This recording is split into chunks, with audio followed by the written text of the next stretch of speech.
Hello my beasts.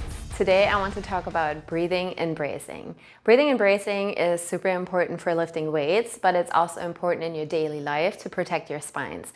So anything that you learn in the gym can and will transfer over to your daily life, which is why it's so important that you know how to properly breathe and brace before you lift any type of weight.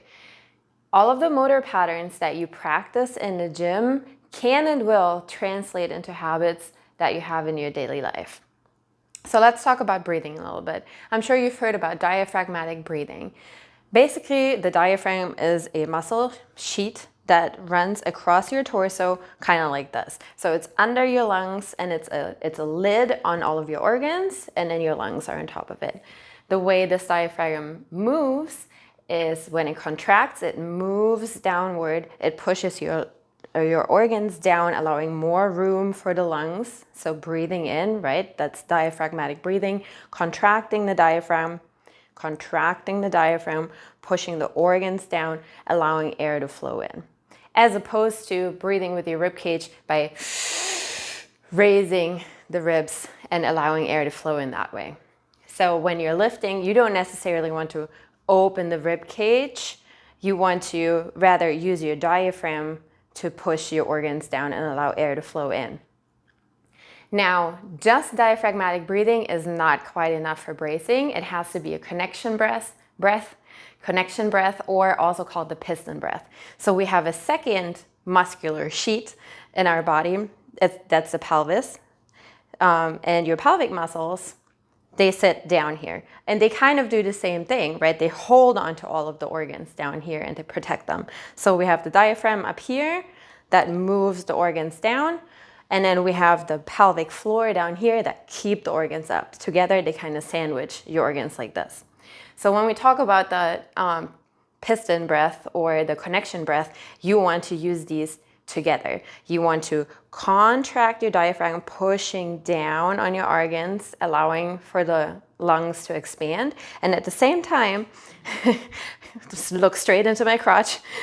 At the same time, you want to lower the pelvic floor, right? Like a piston, lower the pelvic floor to allow the organs not to get squished completely and to allow room for those organs to move. So those kind of have to work together. So first thing you can practice is diaphragmatic breathing. You kind of push the belly out to breathe down here, and you feel the air expand into the lower back. So you're breathing all the way around here, pushing down. You kind of leave the rib cage down. You can practice that by putting your hands on the chest and your hands on the belly, and then you breathe in and out. And you will notice that the hand on my rib cage is not moving. The only hand that is moving is the one that's on the belly. You can also practice that on the floor.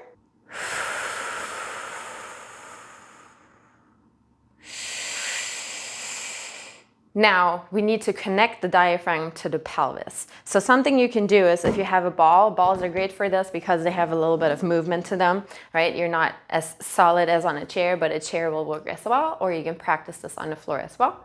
You want to practice basically your Kegels, kind of.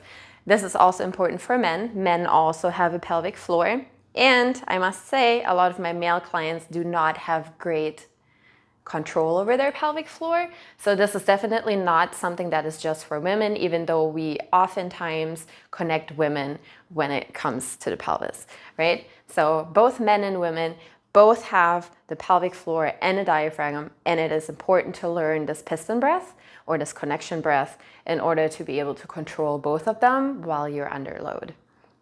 So one way you can do this is you won't be able to see a lot here, but you kind of practice, you pretend you're picking up a weight off of the floor with your pelvis. So you draw your pelvis up and then you push it back down into the floor. Like I said, you can't really see a lot here, but it's happening inside of me. You kind of pick the weight up off the floor. You might see some contraction up here, and then you push that weight back down. You might have seen that my belly comes out a little bit. So pick up, push down, right? Both of these are important. This is also something that you will have to relearn after giving birth. We lose a lot of our pelvic control during birth. Of course, you know, things stretch, things rip, things get stitched together, things like that. So control over the pelvis is extremely important to protect your organs so you don't have organ prolapse or any type of these things.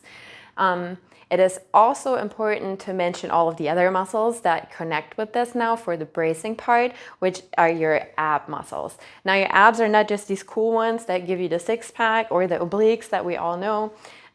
You basically have an entire sheet of muscles like a corset around you. All of that is part of your core. All of that is important. So what you need to learn is to blow yourself up like a balloon. You're moving the diaphragm down. You're moving the pelvis down, right? Big breath. Expanding all the way around, pressing into the ball or the chair that you're sitting on, allowing the ribs to kind of stay where they are. Watch again. I'm breathing all the way out.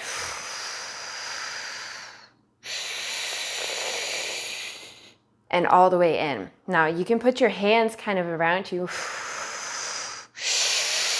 to feel the air expand into the lower back as well as into the belly. That's one way to do this, or again, you can practice this on the floor. Now you want to blow yourself up like a balloon, and then you tighten around it. And the way you tighten around it is kind of like you go into the bathroom. So I'm sure everybody has experienced that. Something doesn't want to quite come out and you press down on it. And basically that is what bracing is.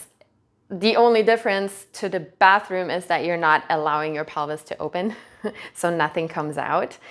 That again is something that can be relearned after pregnancy for most people. Of course, sometimes there's damage that's just a little too much to just learn it. Sometimes surgery has to be there. But for most people, this is something they can relearn. And especially for women, you know, when you think about menopause, incontinence, all these kind of things, it's best to get a grip on this while you're young, but it's never too late to relearn this. Bracing basically is blowing up your balloon, the space between your diaphragm and the pelvis, blowing this full of air as much as you can, right? Moving this down, compressing, moving the pelvis down and expanding out sideways to allow room for everything. And then you take your corset of muscles, all of them, and you press from all sides at the same time. So you will feel your lower back tighten, you will feel some compression in the sides, and you will feel your abs tighten. You can also think of drawing the belly button to the spine. What it is not, and what a lot of people will do, is kind of sucking in and like raising the rib cage with it. That's not what we want to do. The ribs stay down and together. Some people will say, I have flared ribs, I have a swayback, you know, things like that. I'm gonna say something that is a little tough to swallow for some people here. Most of the time, you do not have flared ribs, you do not have a swayback unless you actually have some bone deformities or maybe some neuromuscular damage there. Most of the time, it is your resting muscle tone that is a little bit off. Anything that is not a bone or a cartilage can be trained. So if you just do not have the natural muscle tone to hold your back in a straight position, you might end up with an arched back and think you have a sway back, but really what it is just you're lacking a little bit of muscle control. And it's the same for the ribs. Most people can learn to compress their ribs, tug them in, and have a proper brace, as opposed to having flared ribs continuously. For most people, this is true, unless you have like an actual damage to your bone, cartilage, or your muscles, you will be able to learn it, which is good news. It's just sometimes a little tough to hear for people that it is something that they could have been doing the entire time. But again, it is never too late. You can always learn. So if you're somebody, I'm going to stand up for a second here. If you're somebody who walks through life like this with your rib cage open, just know that you can learn to tug the pelvis and to compress the ribs. And this already brings me to the second step, which is the proper alignment. So as we sit, you know, lots of people will slump forward like that. So one of the things we also have to learn here is to sit up straight, but without raising the rib cage overly. So kind of controlling the ribs. And then you also want to control the pelvis here. They always work together. you don't just have the pelvic floor and the diaphragm, you also have the rib cage and the pubic bones, you know. So for both of these kind of bone vessels, you have the muscular sheath that comes with it. And you can control them. So you can tilt the pelvis back and the ribs up like that, or you can tuck the pelvis under and tuck the ribs down. And this is what you want to do. You basically want to learn to stack the rib cage on top of your pelvis so that both of them are in a neutral position and not anteriorly tilted or posteriorly tilted. So no tilting this way, you want to stack them on top of each other. Now in the stacked position, you want to take a deep breath in and then tighten around it like you're gonna poop, but don't poop. As a woman, sometimes you will find that when we do this, we pee a little bit. That is totally normal, but not necessarily healthy. This will often happen, you know, after giving birth. Once again, there can sometimes be pelvic damage from penetration. Penetration can sometimes harm the muscle when we're not quite ready for things. And then also this is just an age thing. So with menopause and as our hormones change and our muscles slack a little bit, incontinence for women can happen. Of course, this can also happen for men, but it's a little more common for women since we do have the whole birth thing going on. Another way this could be damaged is, unfortunately, from a gynecologist. Sometimes they're not very careful. Trauma can happen to the muscles and to the mind there. So if you find that you have a lot of pain going to the gynecologist and have a lot of like clenching going on, maybe lasting pain after, you might want to visit a pelvic health therapist. Also, they can help you with any of these other issues that I mentioned. For me personally, little anecdote here, sorry if it's too much information, I had an IUD, and after my IUD removal, which was extremely painful and there was quite a bit of bleeding, I've had issues with my pelvis for quite some time, like until this day. That was years ago, and it was so painful that something traumatic happened there, and it kind of compromises my pelvic control a little bit. Now, I'm not one that pees randomly, like it didn't give me incontinence. It's more like a painful cramping sensation that sometimes happens, especially, you know, when I do something like a heavy deadlift and everything just kind of goes in panic mode and holds on super tight. So that is also something that you can practice to control by practicing your connection breath. Just generally being in charge of your pelvis helps with those things. You can talk to a therapist about trauma, obviously, and you can also just work on relaxing everything. A lot of pelvic issues do not necessarily come from too little muscle contraction.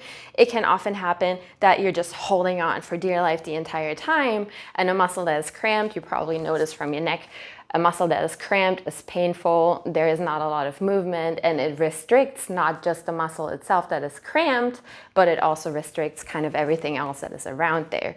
So if you have any type of pelvic issues, doing more Kegels is not necessarily the way to go. You might have to learn to just relax, which is difficult, you know, but breathing will definitely help with that. Being mindful and conscious of your pelvis helps with that. And if you cannot progress by yourself, please do hire a professional. That's what they're there for, and they can be absolutely life-changing. So don't hesitate to hire somebody there. So if you're not really sure if you're in control of your pelvis, again, a ball is great for this because they move. Something that you can practice is just moving the pelvis. So you want to try to be super steady up top, and you just want to do like little pelvis circles. And you might notice that you're stiff here or stiff there. You feel like you don't get a lot of movement there. Then that might be something that you want to work on to increase your mobility. You might also find that you have trouble tucking the pelvis under without rounding everything else at the same time. So again, just practice, you know, slightly set the shoulders, hold that muscle tone, and then work on really tilting just the pelvis. And you will probably feel that your rib cage and your pelvis are connected as you do this. You will find that the ribs contract and come together as you tuck the pelvis under. So just, you know, repeat, practice. Everything in exercise is kind of like playing the piano. You don't expect to like play a symphony the very first time you try, right? It's repetition, it's memorizing where the keys are, memorizing what the rhythm is, what it sounds like. And the more often you repeat it, the more fluently it will come out. And that is true for all motor patterns. And as you might recognize from what I said in the beginning here, that is something that transfers over into your daily life. So if you lift weights frequently or consistently over a long span of time, let's say you lift weights like 3 to 4 times a week for like an hour, and you do this bracing and breathing, and you just get into the habit of it, it will transfer over into your daily life as you're picking up your groceries, you're lifting up your children off the floor, you work in construction, you move things around. It will translate over because muscle memory is something that is real. Motor patterns are real. Our body and our brain always want to go the easiest way. And if we have memorized a way that feels good and is easy to do, our body will do it without us even thinking about it, right? Muscle memory, motor patterns. You will notice that every morning you get up, you reach for the light switch the same way. So all of these things are true for exercise as well, which is why it's so important that you pay attention to what you're doing and what your body is feeling like as you exercise, so that when you are in real life, you can recreate that same feeling in the body. So for example, I'm picking something heavy up off the floor. I've practiced in my training that I should brace properly before I go. So I will slightly set my shoulders. I will make sure that my pelvis is under my rib cage. I will expand. And then I tighten around it. And then I go to pick whatever it is up. I've practiced this in my exercise. So when I go to pick up my child's stroller, I don't even have to think about it. I automatically do it, right? So practice that. I'm going to show you how to do this on the floor next. You can do this with your feet on the wall. You can do this with your feet on a chair, on the ball. What you do want is about a 90-degree bend in your knees and a 90-degree bend in your hips, just to kind of take your legs out of the equation and relax the pelvis a little bit. So again, you can begin by placing a hand on your chest and placing a hand on your back. And then as you breathe,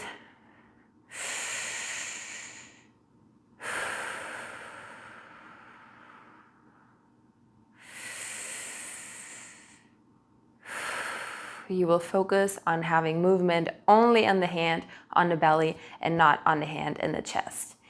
Moving on from that, you have one hand on your belly and you slightly tuck one hand into the lower back. Now, as you breathe in, you will press your lower back into the floor, and at the same time you will move your pelvis down, so you kind of feel the pelvis move down, the diaphragm moves down, your body expands in all directions, and you feel your lower back press into the floor and also into your hand here. The hand provides a little bit of extra feedback. You can also move it a little higher here, so you can feel like the different spots. So again, you will breathe in.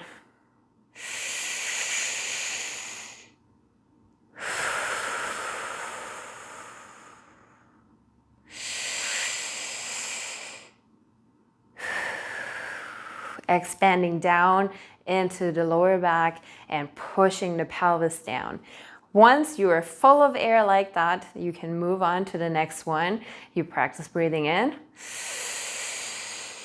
And then you brace down on it hard. So now I'm super braced, as if I'm going to take a punch in the gut, basically, right? Or as if I'm going to the bathroom, but I'm not actually letting anything out, right? My butthole is clenched, so my pelvis is closed, but the pelvis is expanded down.